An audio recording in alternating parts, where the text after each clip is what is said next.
bienvenue dans ce nouveau journal proposé par la ville de Visé, dans lequel nous retracerons quelques hauts faits qui ont marqué la seconde période de cet été 2018. Ce par quoi nous commencerons par les Folies sur Meuse qui se tenaient traditionnellement sur le halage à devant le pont. Les joutes habituelles ont vu les différentes équipes s'affronter sportivement et en toute convivialité sur les obstacles bien connus de cette rencontre, tandis que le public avait répondu largement présent, d'autant que la météo était de la partie. Une nouvelle grande réussite pour ce moment clé de l'année festive en Basse-Meuse.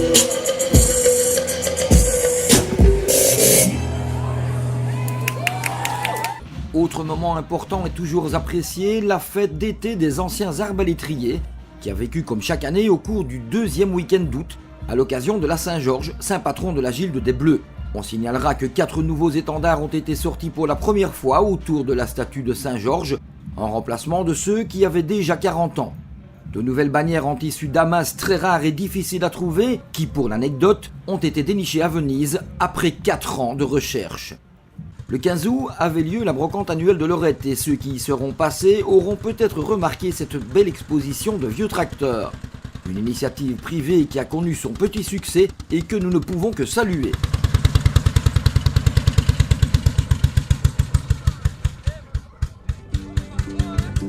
C'est aussi fin août qu'ont débuté des travaux rue de Jupille. Un gros chantier de pose câble Reza Vounetis qui s'étendra sur environ 2 km.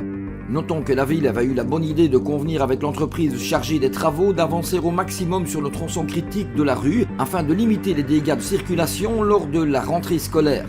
Le tout devrait être terminé fin octobre. Enfin, la maison de tourisme nous informe de la création d'une route européenne d'Artagnan. Peut-être aurez-vous déjà remarqué ces nouvelles balises, fruit d'un projet de tourisme équestre qui reliera les lieux de naissance et de mort du héros gascon, en passant par les endroits importants de sa vie réelle ou romancée, dans 6 pays de l'Union européenne. Chez nous, cela concerne Richel, Argenteau, Lix et Lannay, moment où la balade entre aux Pays-Bas. La fin du balisage de ce tracé est prévue pour 2020. Plus d'infos sur www.route-d'artagnan.eu. C'en est terminé pour cette édition du journal mensuel de la ville de Visé. Rendez-vous début octobre pour l'actu de la rentrée. Ça marche pas comme ça.